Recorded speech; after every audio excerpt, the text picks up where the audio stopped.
हा झाला आता भक्तुल्ले आणि पेट ट्रोलर्सचा प्रश्न. आता जरा आपण तिसऱ्या जरा थोडं लेवल वाढवूया. मग काल त्याच सगळ्या व्हिडिओच्या संदर्भाने चंद्रशेखर बावनकुळे साहेब बोलले. बावनकुळे साहेबांबद्दल माझ्या मनात कायम एक सहानुभूतीची भावना राहिलेली आहे. कारण बावनकुळे साहेब अत्यंत प्राणपणाने पक्षासाठी आणि पक्षातल्या नेत्यांसाठी लढतात, त्यांची बाजू लावून धरतात. परंतु तेच पक्षातले लोक त्यांची काय पद्धतीने कोंडी आणि कुचंबना करतात आणि नेमक्या वेळेला ते अडचणीत आल्यानंतर त्यांची बाजू मात्र कोणीही घेत नाही. त्या बावनकुळे साहेबांनी असं म्हटलं की अशा पद्धतीने लोक पब्लिसिटीसाठी व्हिडिओ काढतात. बावनकुळे साहेब, आपण एका पक्षाचे अध्यक्ष आहात, जबाबदारीने बोलणं शिकायला पाहिजे. आपण आपल्या बोलण्याचा मतितार्थ असा आहे का की मी एक चांगला एखाद्या पिक्चरचा सीन तयार करावा, तसं हुबेहूब शौचालय उभं केलं, हुबेहूब रेडिओ त्या रोडवरती ट्रॅफिक आणि ते सगळं जमा केलं. दीपावली आई खुशियां लाई. डॉली मोबाइल शॉप दत्तवाड़ी की ओर से दीपावली की हार्दिक शुभकामनाएं. दीपावली धमाका ऑफर, एक मोबाइल खरीदने पर 5 गिफ्ट फ्री. मोबाइल खरीदे और दीपावली मनाए. सभी ग्राहकों को सुख, शांति और समृद्धि की कामना. Dolly mobile shop Dattawadi Nagpur. मग मी एक पोलिसांची गाडी आणली, मग मी पोलिसांच्या वेशातले काही ऍक्टर्स आणले आणि मग मी तिथे तो व्हिडिओ शूट केला. बावनकुळे साहेब, सारासार बुद्ध्यांक वापरला तरी लक्षात येतं, अहो बाब गंभीर आहे, आम्ही चौकशी करू, आम्ही तपासणी करू, काहीतरी बोलणं अपेक्षित आहे तुमच्याकडनं. तुम्ही इतकी बेजबाबदार वक्तव्य कशी करू शकता? बावनकुळेजी, एका पक्षाच्या अध्यक्षाला, त्यातही असा पक्ष ज्या पक्षाची केंद्रात आणि राज्यात सत्ता आहे, एक असा पक्ष जो पक्ष अनेक राज्यांमध्ये ऑपरेशन लोटसच्या नावाखाली सरळ सरळ आमदार खासदारांची खरेदी विक्री करत पक्ष फोडण्याच्या मध्ये अत्यंत सराईत आहे, एक असा पक्ष ज्या पक्षाचे राज्याचे गृहमंत्री ऑन रेकॉर्ड सांगतात की होय आम्ही बदला घेतला, पक्ष फोडून बदला घेतला, असं म्हणणाऱ्या पक्षाचा एक नेता इतकी बेजबाबदार वक्तव्य कसं काय करू शकतो? बावनकुळे साहेब, जरा जबाबदारीनं वागा. आता अजून एका स्टेटमेंट कडे येते.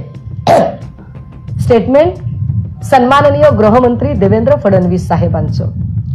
देवेंद्र फडणवीसजी काल माझ्या या संपूर्ण ट्विट नंतर माध्यमांनी विचारलेल्या प्रश्नावर बोलताना असं म्हणाले की ललित पाटील प्रकरणामध्ये मी त्यांना उत्तरं दिलेली आहे. फडणवीस साहेब, आपण मला काय उत्तरं दिली सांगा? कोणत्या प्रश्नांची उत्तरं दिली? साधे साधे प्रश्न विचारलेले आहेत.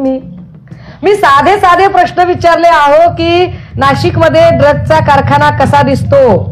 एवढा मोठा कारखाना तयार झाला, एक साधं ब्युटी शॉप जरी उघडलं तरी त्याच्यासाठी जीएसटी भरावी लागते, त्याच्यासाठी शॉप ऍक्ट काढावा लागतो, त्याच्यासाठी इन्फ्रास्ट्रक्चर लागतं, अनेक अनेक अनेक परवानग्या आणि परमिशन्स आणि अनेक गोष्टी कराव्या लागतात. हे ट्रान्झॅक्शन लपून राहत नाही. मग एवढा मोठा कारखाना उभा राहताना तो सन्मान्य पालकमंत्र्यांच्या लक्षात का आला नाही? पालकमंत्री त्यावेळेला दादा भुसे होते. काय त्या प्रश्नाचं उत्तर दिलं बरं कुणीतरी? मी सरळ साधं स्टेटमेंट केलं होतं की जर पालकमंत्र्यांच्या ही बाब लक्षात आलं नसेल तर पालकमंत्री म्हणून भुसे फेल आहेत. मी पुन्हा एकदा म्हणते की जर तुमच्या लक्षात आलं नव्हतं तर फेल, आलं होतं असं म्हणत असाल तर मग तुम्ही ते सगळं का चालू दिलं? फडणवीस साहेब, मी प्रश्न विचारला होता की ललित पाटीलला कोणता आजार होता म्हणून तो 9 महिने तिकडे होता. आता जर तुमचं म्हणणं असेल की त्याला प्रोटेक्शन कोणी दिलं? कोणी दिलं प्रोटेक्शन? आम्ही दिलं. 9 महिन्यात सत्ता आमची होती. फडणवीस साहेब, 9 महिने सत्ता आमची होती का? ज्या 9 महिन्यामध्ये तो ससूनमध्ये ऍडमिट आहे, त्या 9 महिन्यामध्ये राज्याचे आरोग्यमंत्री तानाजी सावंत आहेत जे तुमचे सत्तेतले पार्टनर आहेत. फडणवीस साहेब, प्रोटेक्शन कुणी दिलं? कारागृह अधीक्षकांनी त्यांना बाहेर काढण्याचा परवाना दिला असेल. कारागृह अधीक्षक आमचं म्हणणं ऐकणार आहे का? गृहमंत्री आमचा आहे का? नाही. बरं फडणवीस साहेब, आपण म्हणताय की मी प्रश्नांची उत्तरं दिली. कुठल्या प्रश्नांचं उत्तर दिलं? कोणत्या माणसाने सही केली? मेडिकल बोर्ड मधला कोणता डॉक्टर होता ज्याने सही करून त्याला बाहेर पाठवलं, बाहेर ससूनमध्ये उपचारासाठी पाठवलं? जर एवढा गंभीर आजार होता तर ललित पाटील इतरत्र का दिसत होता, का होता वेगळ्या ठिकाणी? तो कधी शॉपिंग मध्ये दिसला, तो कधी कुठे मूवी बघत होता, त्याचं एवढं लक्झुरियस लाईफ कोणी तयार केलं होतं? काय ही गोष्ट संजय ठाकूर यांना माहितीच नव्हती? कसं शक्य आहे? या प्रश्नांची उत्तरं मिळाली आहेत का? या कुठल्याही प्रश्नांची उत्तरं मिळालेली नाहीयेत. राज्यामध्ये वेगवेगळ्या जिल्ह्यांमध्ये ड्रग्जचा सुळसुळाट का आहे, या प्रश्नाचं उत्तर आपण देऊ शकलात का फडणवीस साहेब? आपण प्रत्येक वेळेला म्हणता की त्यांना प्रश्न विचारायचा अधिकार नाही. मला का अधिकार नाहीये फडणवीस साहेब प्रश्न विचारण्याचा? का? मी मुहाजीर आहे, मी पाकिस्तानी आहे, मी खलिस्तानी आहे, मी नक्षलवादी आहे, मी आतंकवादी आहे, मी बाहेरच्या देशातली आहे का? कोण आहे मी म्हणून मला प्रश्न विचारायचा अधिकार नाही? फडणवीस साहेब, तुम्ही जेवढा, कदाचित तुमच्यापेक्षाही अधिक प्रामाणिकपणाने मी घरपट्टी भरते, मी नळपट्टी भरते, मी लाईट बिल भरते, मी रोड टॅक्स भरते, मी टोल टॅक्स भरते, मी सगळ्या प्रकारची माझ्या लेकीची शाळेची फीस भरते, मी सगळ्या सरकारी नियमातल्या सगळ्या प्रकारचे कर भरते, मग अशी काय अडचण आहे, असा काय प्रॉब्लेम आहे की ज्यामुळे मी प्रश्न विचारायचा नाही असं तुम्ही म्हणताय? आता काही लोक म्हणतील की हे घरपट्टी, नळपट्टी, रोड टॅक्स हे सगळे का काढता तुम्ही दरवेळेला? तर त्याचंही सांगितलं पाहिजे. जेएनयू मध्ये जेव्हा कन्हैया कुमार प्रश्न विचारत होता त्यावेळेला भाजपचे भक्तुल्य असं सांगत होते की नाही, तुम्ही टॅक्स भरत नाही, आम्ही टॅक्स पेअर लोक आहोत. तर त्या सगळ्या भक्तुल्यांना टिच्चून सांगितलं पाहिजे की yes, I am also tax payer.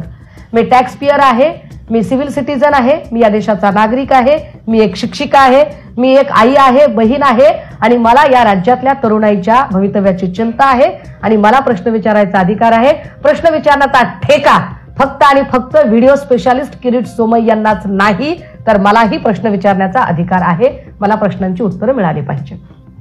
Fadnavis साहेब, काल आपण आपल्या त्या प्रतिक्रियेमध्ये असंही म्हणालात की जे काही सत्य आहे ते बाहेर येईलच जर कोणी आरोप केला असेल तर. मी आरोप नाही केलेला फडणवीस साहेब, मी आरोप नाही केला. मी हा सूर्य, हा जयद्रथ, मी तुम्हाला व्हिडिओ दाखवलाय डायरेक्ट. व्हिडिओ कुठला आहे ते स्थळ नेऊन दाखवलंय. व्हिडिओची काळ कोणता, तर मी सांगते की काळ 6 महिन्यापूर्वीचा आहे, जेव्हा आपण गृहमंत्री होतात तेव्हाचा काळ आहे. व्हिडिओ कसा मिळाला, तर मी सांगते की ललित पाटील प्रकरणाचा संपूर्ण पाठपुरावा करताना जी माहिती मला मिळवायची होती त्या माहिती मिळवण्याच्या प्रयत्नामध्ये हा व्हिडिओ मला मिळालेला आहे. आता यावरही जर तुमचं म्हणणं असेल की ठीक आहे, आम्ही चौकशी करू, आम्ही हे करू, तर फडणवीस साहेब, माझा पुढचा प्रश्न आपल्याला आहे की किती वेळा आपण तृतीय आणि चतुर्थ क्षेत्रातल्या कर्मचाऱ्यांच्या चौकशा आणि निलंबन करणार आहात? दरवेळेला तृतीय आणि चतुर्थ क्षेत्रातले पोलीस कर्मचारी किंवा कुठल्याही क्षेत्रातले तृतीय आणि चतुर्थ क्षेत्रातल्या कर्मचाऱ्यांच्या निलंबन करायची, त्यांच्या चौकशा लावायच्या, परंतु वरिष्ठ वर्ग 1चे अधिकारी मात्र तुम्ही मोकाट सोडता. वरिष्ठ वर्ग 1च्या अधिकाऱ्यांचं काय? मग तो कारागृह अधीक्षक असेल, कारागृह महानिरीक्षक असेल, कारण जेलच्या परिसरात ज्या अर्थी हे सगळं होतं, हे कसं शक्य आहे? एवढी हिंमत होईल का तृतीय चतुर्थ श्रेणीतल्या कर्मचाऱ्यांची की त्यांनी महानिरीक्षक आणि अधीक्षक यांना पत्ताच नाहीये या सगळ्या गोष्टींचा? आणि जर महानिरीक्षक आणि अधीक्षक ही सगळी वर्ग 1चे जे सगळे काही अधिकारी आहेत, हे अधिकारी ज्या अर्थी ढील देतात त्या अर्थी गृह खाते म्हणून आपला त्यांच्यावर वचक नाहीये. आता फडणवीस साहेब, माझं शेवटचं म्हणणं, आपण जे म्हणालात की आम्ही चौकशी करू वगैरे, आपल्याला काही आठवतं का फडणवीस साहेब? 100 कोटी वसुलीच्या ऐकीव आरोपावरून, आय रिपीट वन्स अगेन, 100 कोटी वसुलीच्या फक्त ऐकीव आरोपावरून, कारण नंतर परमबीर सिंग किंवा या सगळ्या मंडळींनी सांगितलं की आम्ही असं ऐकलं होतं. लेखी दिलंय त्यांनी चौकशीमध्ये, कोर्टात लेखी सांगितलंय की वी हॅव नो एव्हिडन्स, आमच्याकडे कुठलाही त्याचा पुरावा नाहीये, आम्ही ऐकलं होतं. ऐकीव माहितीवर आम्ही हा आरोप केला की माजी गृहमंत्री अनिल देशमुख 100 कोटी वसुली करत होते. ऐकीव आरोपावरून तुम्ही अनिल देशमुखांचे राजीनामे मागितले आणि अनिल देशमुखांनी माझं म्हणणं सत्य सिद्ध होईपर्यंत होय मी पदापासून बाजूला राहतो असं म्हणत मी पदाचा राजीनामा देतो म्हणत त्यांनी राजीनामा दिला होता. तेव्हा तुमचे सगळे भक्तुल्ले, तुमचे लावारिस पेट्रोलर्स आणि तुमच्या शाउटिंग ब्रिगेड मधले, कारण नेते नाहीयेत तुमच्या बाजूने, तुमच्या शाउटिंग ब्रिगेड मधले सगळे लोक राजीनाम्याची भाषा करत होते. मग आता मी IQ आरोप करत नाहीये, मी थेट तुम्हाला व्हिडिओ देतेय. मी थेट जर तुम्हाला व्हिडिओ दिलेला आहे तर आता तुम्ही राजीनामा का देऊ नये? कारण दरवेळेला कुणीतरी तृतीय चतुर्थ श्रेणीचा माणसाचा बळी घ्यायचा, दरवेळेला कुणातरी दुसऱ्याच लोकांचे बळी घ्यायचे, असे इतर लोकांचे बळी घेऊन स्वतःची खुर्ची किती दिवस वाचवायची? फडणवीस साहेब, आम्ही आपल्याला विनंती केली पाहिजे की खरंच आपल्या राजीनाम्याची नितांत गरज आहे. कारण गृहमंत्री म्हणून आपण सपशेल नापास झालेले आहात. आपण कोणताही प्रश्न सोडवू शकलेले नाहीत. प्रत्येक प्रश्नाचं उत्तर 10 प्रश्न जर काढले आणि 10 प्रश्नांची जर 10 पैकी गुण किती मिळतात जर उत्तरं मागवली, काय आपल्याला बारसूचं आंदोलन नीट आपल्याला सोडवता आलं का? तर नाही, लाठी हल्ला करावा लागला. काय आपल्याला वारकऱ्यांना शिस्तीमध्ये पांडुरंगाच्या दर्शनासाठी पाठवता आलं का? उत्तर नाही, वारकऱ्यांवर लाठी हल्ला करावा लागला. काय आपल्याला मराठा आंदोलकांशी नीट बोलता आलं का? उत्तर नाही, आपल्याला लाठी हल्ला, अश्रुधूर आणि गोळीबार करावा लागला. काय आपल्याला ललित पाटील प्रकरणामध्ये संजीव ठाकूरला सह आरोपी करता आले का? नार्को टेस्ट पर्यंत आपण पोहोचू शकलायत का? उत्तर नाही, आपण हे करू शकलेला नाहीत. काय आपण महिला सुरक्षा या राज्यामध्ये देऊ शकलेला आहात का? तर चर्नी रोडच्या अगदी ज्या महिलेचे तुकडे तुकडे केले, फ्रीज मध्ये ठेवले, कुकर मध्ये शिजवले, मिक्सर मधनं बारीक केले, कुत्र्यांना खाऊ घातले, या प्रकरणापासून ते गावखेड्यापर्यंत कित्येक महिलांच्या सुरक्षेचे प्रश्न उभे राहिले. आपण ते सोडवू शकलात का? नाही, उत्तर नाही, आपण फेल.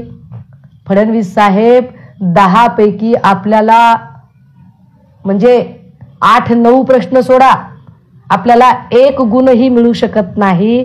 जर 10 पैकी 1ही गुण मिळत नसेल तर मला वाटतं आपण नापास गृहमंत्री आहात. मी पुन्हा